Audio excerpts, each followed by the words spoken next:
tabu quase sempre andam na mesma frase. Por que tem que ser assim? Para saber mais, apresentamos agora a mesa de debates com o tema Sexualidade, aspectos psicológicos, tabus e preconceitos. O mediador da mesa será o CEO da SOS, o senhor Paulo Aredes. Por favor, pode entrar na sala. E os participantes da mesa são Dr. Paulo Tessarioli, psicólogo com título de especialista em sexualidade humana, terapeuta sexual, membro da Sociedade Internacional de Medicina Sexual, membro da Sociedade Latino-Americana de Medicina Sexual, membro da Sociedade Brasileira de Estudos em Sexualidade Humana, professor do curso de pós-graduação em Terapia Sexual, Saúde e Educação da Rede de Ensino Doctum, professor do curso de Capacitação em Saúde e Educação Sexual da Vivendo Melhor.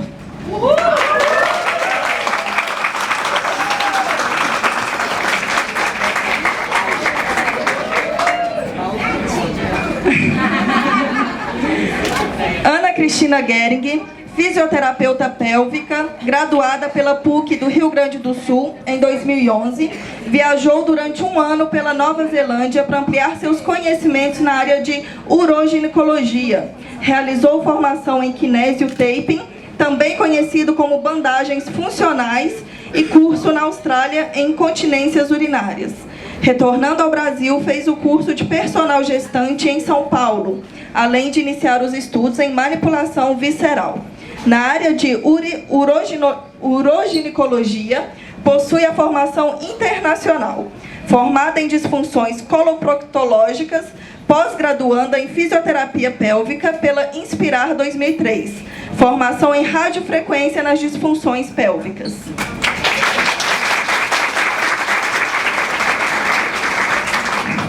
E para compor a mesa, gostaríamos de chamar a promotora Darine, de Curitiba.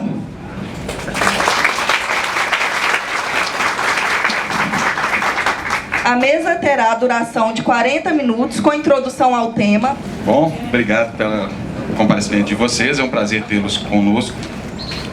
A gente vai falar agora do tema sexo e sexualidade. A nossa proposta desde o princípio não foi vender produtos. Se fosse vender produtos, talvez a gente não estaria aqui junto. A nossa proposta sempre foi agregar algo ao produto. Por isso, informação. E a Darine vai passar para a gente o que isso representa no dia a dia, na venda, lá fora, junto com o consumidor final, que na verdade é o que interessa para a gente. E eu gostaria de abrir com a seguinte pergunta. Onde começa o prazer? A gente vai definir agora prazer, sexo, amor, sexualidade. Onde isso se mistura? Onde começa o quê? Onde termina o quê? Quando a gente fala de sexualidade, é muito subjetivo. Sexualidade é uma coisa própria. Eu posso pensar minha sexualidade de um jeito, minha parceira pode pensar a sexualidade de outro jeito. E a gente se dá bem. Alguma coisa vai ser uma aberração para mim, outra coisa vai ser normal para mim e uma aberração para o outro. Como que a ciência enxerga isso? Vamos discutir um pouco agora essa questão. E eu queria começar com o Dr. Paulo. Dr. Paulo, onde começa o prazer? Bom, primeiramente, obrigado pelo convite, mais uma vez que a Erótica Toys, na figura do Paulo Aredes, acaba percebendo essa importância, né, de estar trazendo debates como esse. E acho que o mais importante mesmo é trazer pessoas para falar dentro desses debates, para vocês que são pessoas que trabalham com sexualidade de forma direta ou indireta, né? Mas respondendo à pergunta, porque nós temos tempo, entendendo sexualidade como sinônimo de vida, onde começa o prazer? No momento da concepção, ou seja, no momento da concepção de uma nova vida, né? Então, nesse momento em que se concebe uma nova vida, é evidente que aquela energia que está sendo mobilizada na concepção dessa vida está imersa na história ou na ideia de prazer para aquelas pessoas que estão envolvidas naquele momento. Depois desse prazer, óbvio, ele vai sendo experimentado ao longo da vida. E esse prazer ele tem muito a ver com as sensações, né? Com aquilo que a gente sente.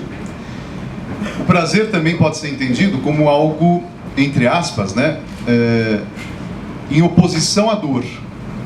Né? Então, a dimensão do prazer também ela parte daí, né? Ela parte de uma referência, ou seja, eu sei que eu estou sentindo prazer na medida em que eu não estou sentindo dor.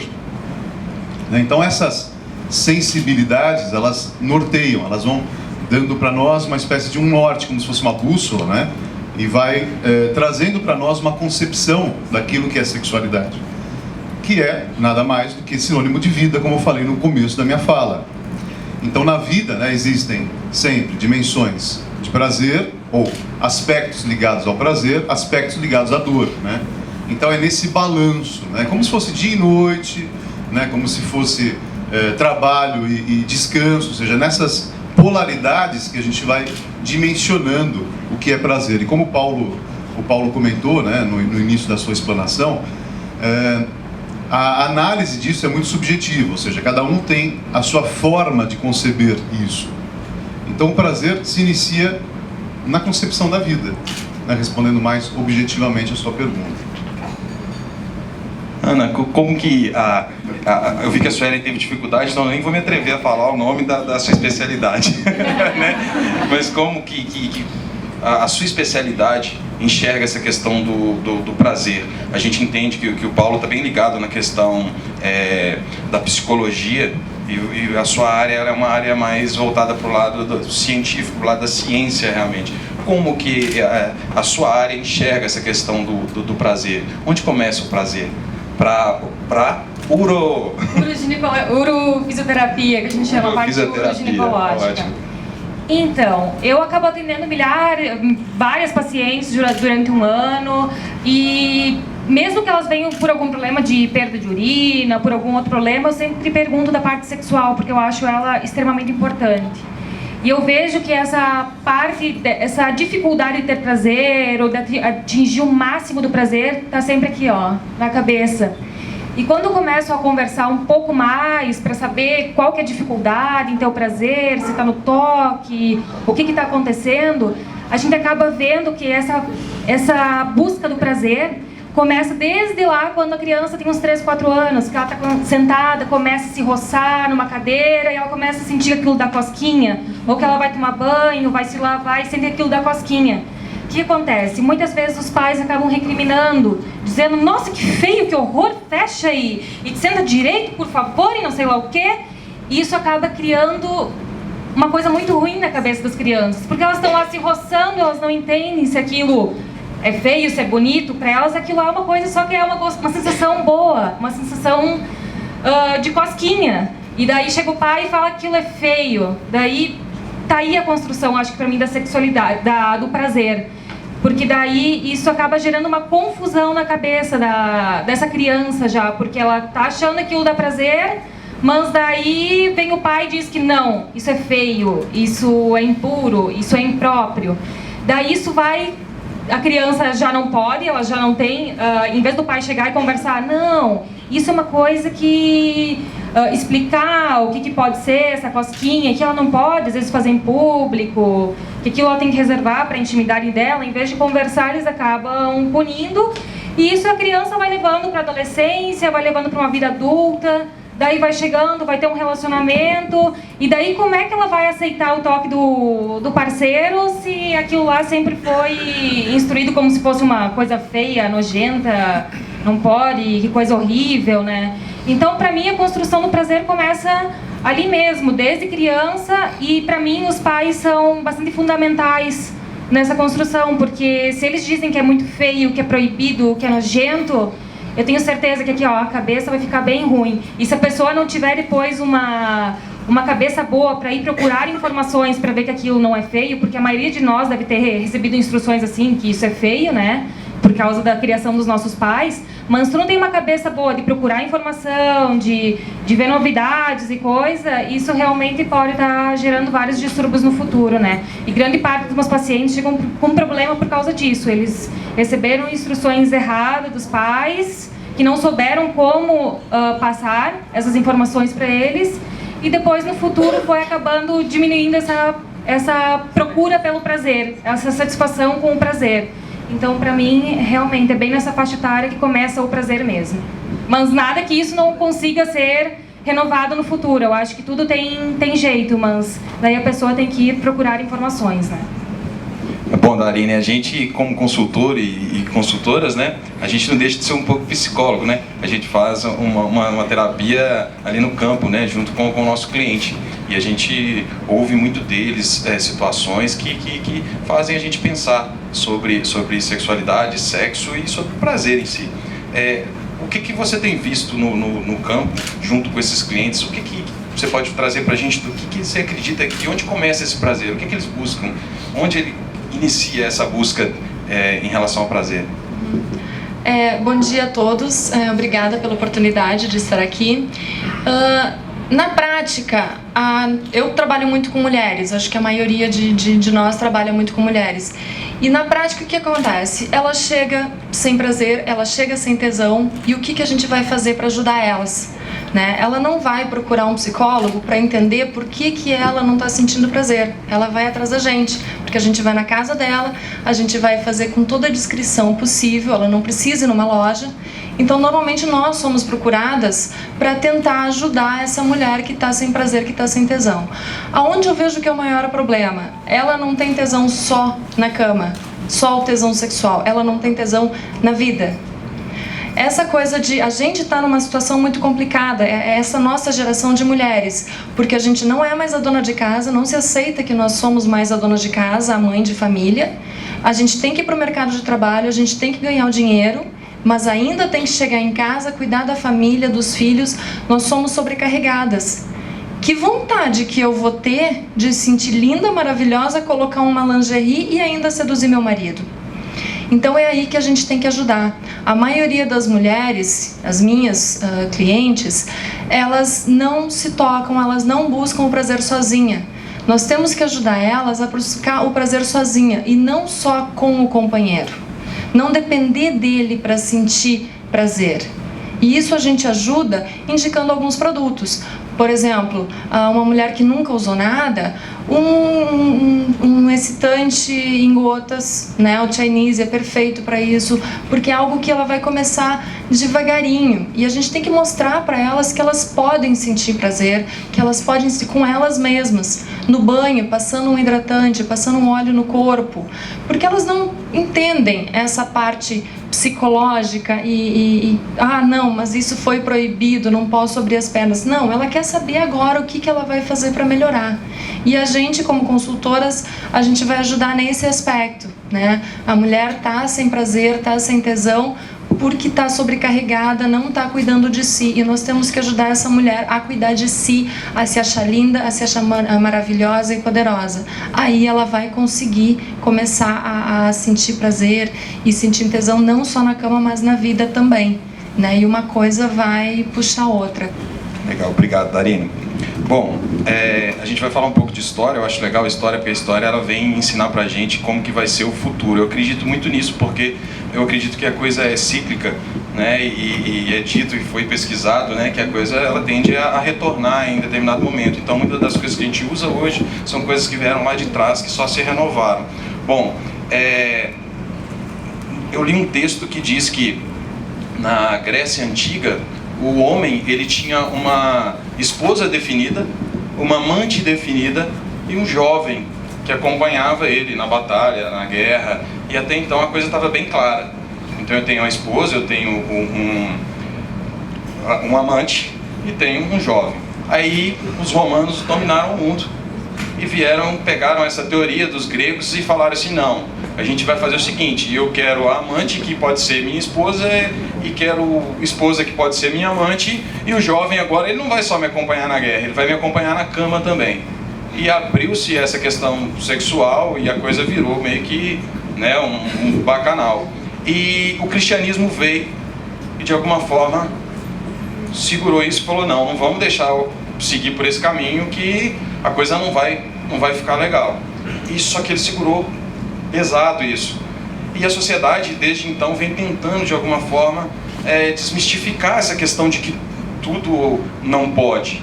Que algumas coisas são lícitas, algumas coisas são interessantes e pode, desde que com um acordo com o casal. Eu tive uma experiência fora e eu tive dificuldade de explicar para o pessoal de fora que o Brasil, apesar de ser visto lá fora como um país da sensualidade, o país do carnaval, o país da bunda de fora, na verdade não era um grande consumidor de produto erótico. Nosso público não é um público consumidor.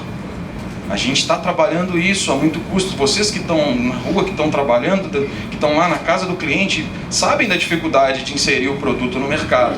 E lá fora, que país é esse? Que é o país da sexualidade, do sexo e, na verdade, é feito de tabus.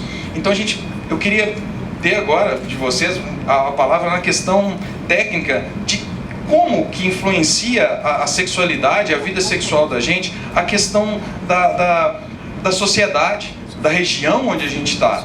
Por que o europeu está mais aberto e o brasileiro, que deveria, teoricamente, estar aberto a novas experiências, é tão fechado? De que forma que isso interfere na nossa sexualidade? Tanto a questão de região, sociedade, as crenças pessoais que a gente carrega, que muitas dessas indiferem de pai e mãe, na verdade são crenças que a gente mesmo criou, e a questão da religião. Como que isso influencia? Ana, o que você me fala disso? Então, eu tive uma experiência ali que eu morei fora, então eu costumo viajar, e quando eu viajo eu sempre fico em hostel, então eu acabo conhecendo muita gente jovem. E quando tu diz que tu é brasileira, os caras caem em cima, eles já querem chegar te agarrando, te beijando, porque lá fora, primeiro tu conhece a pessoa, tu conversa, tu primeiro conhece a pessoa para depois ir beijar, para depois ver se tu vai transar. Então, quando alguém de fora nos enxerga, realmente eles nos enxergam uma carne, eles querem vir com tudo, porque eles acham que a gente vai liberar tudo de uma hora para outra. E realmente, assim, o que a gente vê, na verdade, assim, como é que eu posso dizer?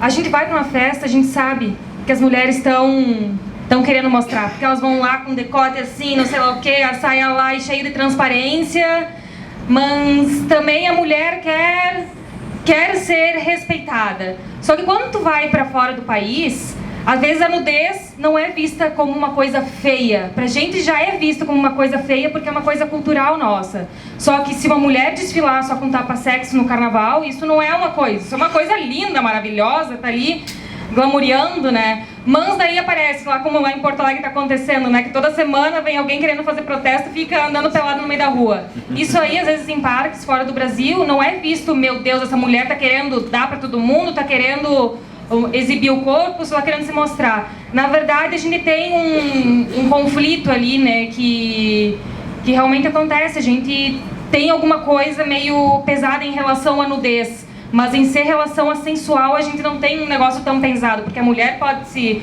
andar totalmente meio seminua numa festa, mal e mal tapando o bico do seio ali, e mal e mal tapando o bumbum, mas daí se vai andar completamente pelada, é uma coisa extremamente feia, né? Então aí acho que está um pouco da nossa dificuldade, que a mulher se mostra, mas também ela não pode mostrar tudo porque está querendo dar, então começa aí um pouco da nossa dificuldade, a gente é bem fechado para isso, né? Paulo, o que a psicologia fala pra gente dessas crenças da religião, da sociedade, como isso influencia na sexualidade? Então, como eu estou diante de experts em produtos, a gente pode pensar, por exemplo, na sexualidade como sendo um produto. Quando eu penso num produto, primeiramente eu tenho que saber o que é o produto, né? O que é esse produto. Então a sexualidade nada mais é do que uma energia. Então, se você pensa em sexualidade como um produto, o que é a sexualidade? É uma energia. Quando você também trabalha com produtos, né, você tem que saber para que serve o produto, não é isso? Ok. Então, para que serve essa energia? Então, a sexualidade é uma energia que motiva o encontro do amor, do contato, da intimidade. Essa forma de entender sexualidade, com essa metáfora, acho que fica bem pé no chão, né? Fica bem próxima da nossa realidade, né? Então, para que serve a sexualidade? Assim como um produto, se você está com um produto na mão, você vai tentar, né, de alguma forma, interagindo com o produto, descobrir para que ele serve. Então, é para isso que serve a sexualidade, uma energia que busca, ou que ajuda você a encontrar, né, o amor, a intimidade, o contato com as pessoas, né? E como que ele é utilizado, né? Ou como que se utiliza esse produto? Pois uma das formas de se utilizar esse produto, né, é na hora que você está manifestando aquilo que você entende como sexualidade, que o Paulo no início da explanação trouxe, né? A questão da subjetividade. O que você pensa sobre isso, né? E aí não tem como dizer que você, né, não é influenciado pela forma também como as outras pessoas pensam também a sexualidade. Não tem também como você acreditar que a forma que você pensa sobre sexualidade é diferente ou é muito diferente daquela que outra pessoa também... O pessoal lá de trás está me dando tchau, eu já entendi, 10 minutos, Paulo. Estão querendo falar que é 10 minutos. Eu já ia acenando para vocês também. Era pro Paulo, né? Não, eu entendi, tô brincando. É que eu vi um monte de tchau, eu falei, essa aqui é pra mim também.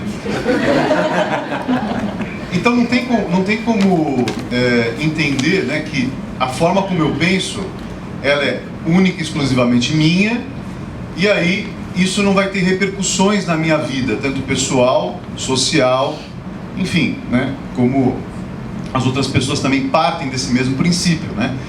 Uma frase que até que o pessoal da SOS, quando estava fazendo a divulgação do congresso da Erótica Toys, né, utilizou, né, com a minha foto, é uma frase que eu gosto muito, onde as pessoas acreditam, muitas pessoas acreditam, né, que o que fazem sexualmente é o que todas fazem, ou o que deveriam fazer. Esse entendimento, ele é muito interessante. Por quê? Porque nós somos muito autorreferentes. O que é isso? Eu sempre parto do princípio que o mundo é como eu acho que ele é. Veja, você é um em 7 bilhões de pessoas como você. Então, acredite, deve ter 7 bilhões, pelo menos, de visões a respeito de sexualidade, da vida, do mundo, né? Então, essa ideia de que muitas pessoas pensam, né, que o que fazem sexualmente é o que todas fazem, ou o que deveriam fazer, essa ideia, ela é a base, ela é como se fosse o substrato, ela é como se fosse o fundamento do preconceito. Nós utilizamos muito preconceito para entender a sexualidade. E aí eu acho que vem também algo na sua fala, e também da Cristina também. Cristina, né? É que você falou Ana, eu falei, não, Ana Cristina. Depois eu descobri, que eu também sou Paulo Geraldo, nome composto, né? Então, Ana Cristina. Depois que eu pensei, acho que deve ser nome composto. A sua fala também é bem interessante nesse sentido, né? Que a forma como as pessoas se relacionam umas com as outras e também como se relacionam com a própria sexualidade e com a sexualidade dos outros, vai passar por essa questão do preconceito, né? E aí quando você vai conhecer, então, quando você vai tirar, ou você vai sair da fase do pré-conceito, que é a fase que você passa a entrar em contato com o conceito, que essa fase só é possível quando você vai, como vocês estão fazendo aqui hoje, né? Sentar a bunda na cadeira, desculpa a expressão bunda, sentar a bunda na cadeira e ouvir, né, ou pelo menos interagir com o conhecimento, é só nessa fase que você deixa o pré para trás, né? E o mais interessante, né, e curioso é que muitas pessoas poderiam estar aqui conosco, né? Mas algumas delas decidiram, por exemplo, só praticar o sexo, né? Outras estão aqui estudando um pouco mais sobre ele. Legal, bom. Ivan, tô atento aos minutos. Eu e meu marido. Quando eu menciono que eu sou naturista, só podia vender produto erótico. Uma coisa não tem nada a ver com a outra. E realmente o que tu falou, a mulher pelada é de um jeito, a mulher com uma calcinha fio dental, ela se transforma. Parece que a bunda dela faz uma lipo assim instantânea, um negócio incrível, né? Então tem esse preconceito. Como driblar isso, né? Já que a gente não pode mudar o pensamento das pessoas, as suas crenças, os seus tabus, como driblar isso vendendo produto erótico? Eu percebi que em Curitiba eu não posso fazer evento. Eu não me dou bem com evento em Curitiba, né? Uma que eu não sou de lá. Então eu abro a boca, todo mundo já sabe que eu sou gaúcha, já começa por aí. Então eu não conheço muita gente. Eu até consigo fazer clube da Luluzinha quando é organizado por alguma cliente com as amigas dela. Mas eu chamar a galera para o evento é complicado, o pessoal não compra. Já participei de bazares, as pessoas vão no bazar, olham, não compram absolutamente nada. Já saí de bazar sem vender um anel peniano. Só que elas ficam com o meu cartão e depois começam a ligar. Tu pode vir na minha casa? Tu pode vir na minha casa? Então eu não posso ter nada de propaganda no meu carro. Eu não posso ter nada à mostra. Eu trabalho com caixas e malas. Que não apareça nada que tenha produto erótico.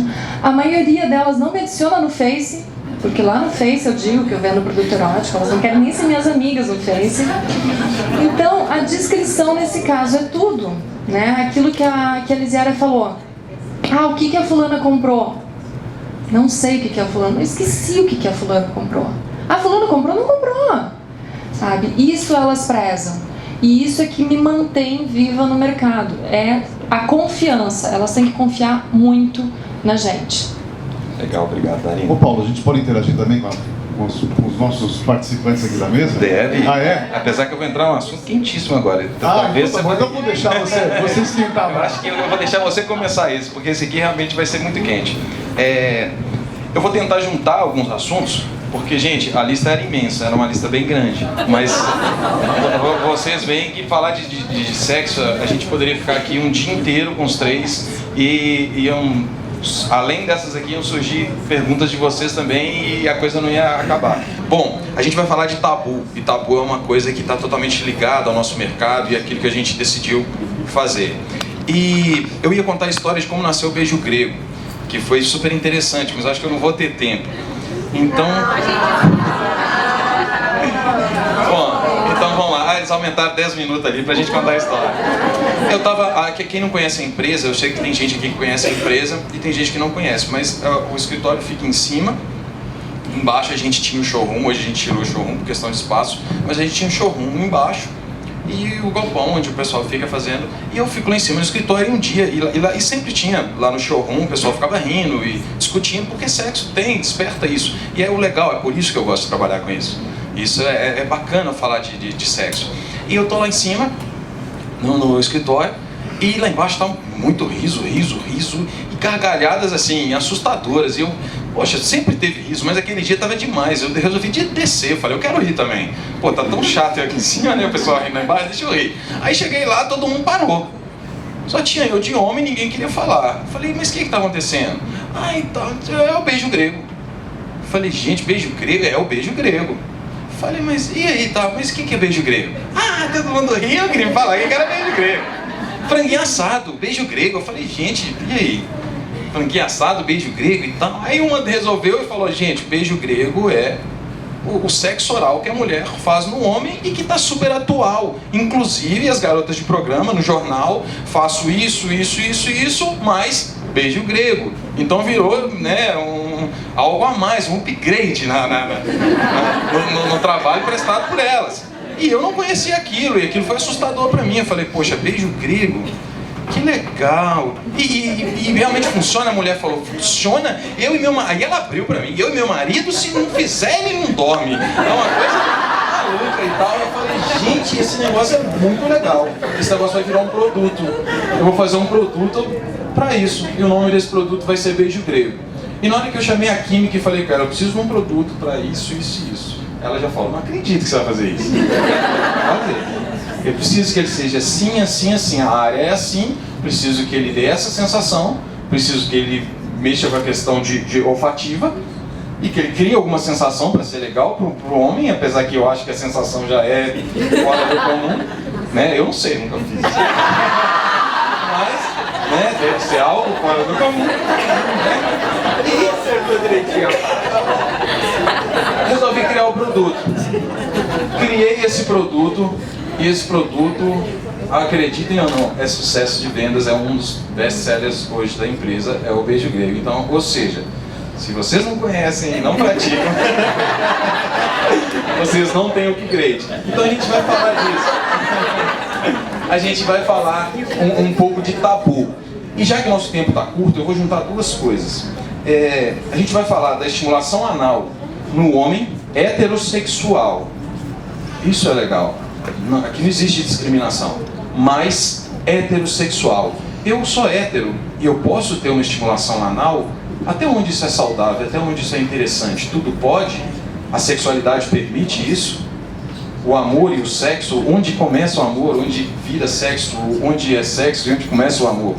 Tudo pode, tudo não pode? Então eu gostaria de ouvir de vocês um pouco disso. Queria pegar um gancho do Paulo. Ele falou em determinado momento o prazer. Quando ele foi definir prazer, ele falou, eu estou sentindo prazer. Realmente isso, né? Porque eu também não tenho... Então, eu queria juntar essas 3 perguntas. Eu queria falar dessa estimulação do anal do homem heterossexual. Queria falar um pouco dessa questão do prazer e da dor. O que vale, o que não vale. Se com consentimento vale tudo ou não. E a questão do amor e sexo, que é o nosso tema. A gente sempre vai fechar os nossos bate-papos em cima de amor e sexo. Aonde começa, aonde termina um? Posso ter sexo sem amor? Posso ter amor sem sexo? Como que funciona isso? Isso é bem assim o programa da Fernanda Lima, né? Mas está totalmente ligado ao nosso mercado. Então a gente, mais do que ela, deve discutir isso, discutir dia a dia isso. Então vamos lá, eu queria começar com o Paulo, já que você queria fazer uma réplica quanto a Darine. Vamos lá, a gente tem 10 minutos, né, Ivan? Já reduziu 5 minutos para contar a história. Mineiro falando é um caso sério. Então, eu queria ter interagido com ela naquela hora para falar da questão do tabu. Que ela estava comentando da forma como as pessoas encaram, né, esse trabalho de vocês. Então, provavelmente, para não dizer com certeza, quase todos vocês que estão aqui são pessoas privilegiadas em termos de entendimento das coisas. E aí, de novo, aquela frase que eu utilizo, né, que o pessoal da divulgação pegou, a gente tem que partir desse princípio, né, de que muitas pessoas acham que o que fazem sexualmente é o que todas fazem, o que deveriam fazer. Então, às vezes, vocês também têm que tomar cuidado com isso, né, porque o fato de vocês terem uma mente mais aberta para entenderem desse universo que nós estamos aqui hoje conversando, não é a mesma abertura que as pessoas têm em pleno século XXI. Ainda as pessoas, em pleno século XXI, continuam fechadas com relação a sexo, com relação às manifestações da sexualidade. E tem uma outra questão também, que aí, já entrando em todas as questões que o Paulo trouxe, né? O meio social, ele é como se fosse de concreto. Como se fosse, posso até tirar o como se fosse. O meio social, ele é concretado. É um meio rígido. Então, ele demora muitos anos para sofrer, desobedecer, corre o risco de ser perseguido, né, de ser motivo de chacota, né, sofrer bullying, né, que a gente está muito na época, muito na moda a palavra bullying, sofrer bullying e tudo mais. Então, onde que o prazer e dor, né, se relacionam? Por exemplo, se algo é muito proibido, por exemplo, o beijo grego, né, ou até mesmo o sexo anal, né, se é algo tido como proibido, mesmo que eu sinta um certo desconforto ao praticar aquilo, pode ser que aquela pessoa entenda que isso pode ser prazeroso. Por quê? Porque eu estou rompendo com uma proibição.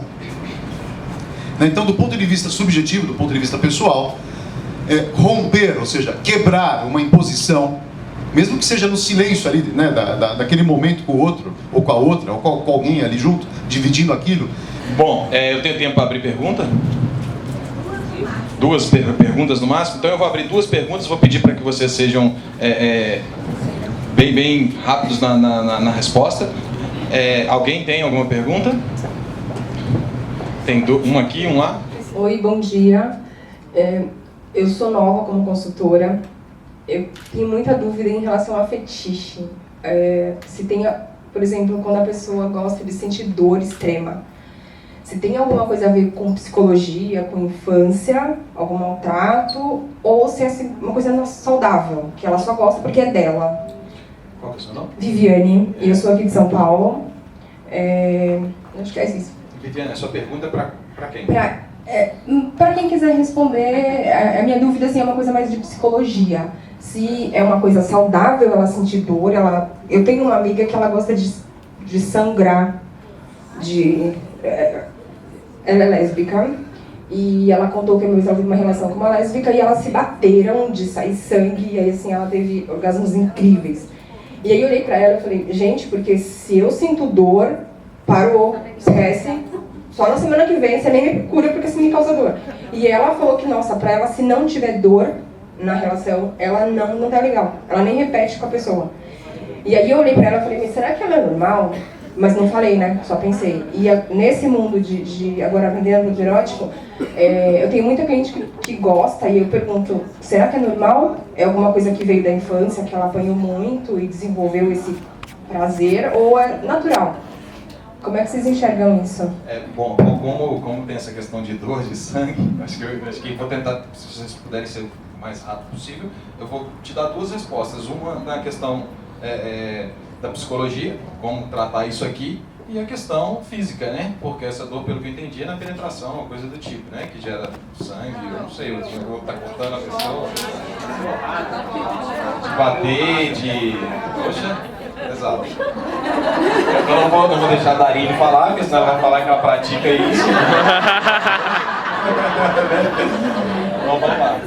Bom, querido, eu acho que isso é normal até o momento que não está interferindo no teu dia a dia, até que a pessoa não fique meio maníaca, meio obsessiva, que nem a gente vê casos assim, de pessoas meio fora da sociedade. Eu acho que até o momento que isso aí está na tua intimidade, não está agredindo ninguém fora, tu não está atrapalhando o dia a dia de ninguém, porque tem muita gente também que sente orgasmos mais intensos sufocando. Então, se aquilo está na intimidade, tu tá agindo normalmente forte, não está atrapalhando o dia a dia de ninguém, eu acho que isso é super tranquilo, normal. Então, Viviane, normal é um conceito estatístico, né? Quando eu falo de um conceito estatístico, eu estou falando de um conceito que é usado socialmente. Ele é uma linguagem que se aplica ao entendimento social da coisa, né? Então, quando eu falo de normal, eu estou falando de algo que é esperado pela sociedade, que você encontra com mais frequência, com mais... É mais comum, o normal tem a ver com aquilo que é comum, né? Então não é comum as pessoas se baterem na hora do sexo, né? Não é comum, não é normal, não é esperado que as pessoas tirem sangue uma da outra na hora do sexo. Então, respondendo à pergunta do ponto de vista técnico, né, não é normal, mas o normal não como sinônimo de algo doente, né? Então não é normal, então é porque é doentio? Não é que é doentio, é que não é esperado que você encontre isso, né, de uma forma comum. Agora, tem, sem dúvida nenhuma, prazer quando se faz isso, quando a pessoa faz isso, ela encontra prazer nisso? Claro que sim. Tem a ver com a história de vida dela, ok? Então, por isso que cada um vai ter uma forma muito particular de responder a esses tipos de comportamento sexual. Não é todo mundo que vai ter isso como algo prazeroso, esse comportamento de se agredir, de se bater, de tirar sangue, como algo prazeroso. Tem a ver com a história de vida da pessoa. Meu nome é André, pergunta para a consultora. Está se falando de sexualidade, tabus, preconceito, mas eu não ouvi falar nada de religião. Eu sou de formação cristã, não sou praticante, não tenho religião hoje, mas eu tive minha formação e sempre sexo era uma coisa muito complicada de se falar dentro de casa e com os amigos. Quando a gente fala de sexo oral, anal, se leva muito para o lado gay, lésbica. Qual é a dificuldade que você tem hoje para fazer uma venda e demonstrar um produto para suas consultoras, para os seus clientes, que tem ainda esse aspecto de religião muito forte?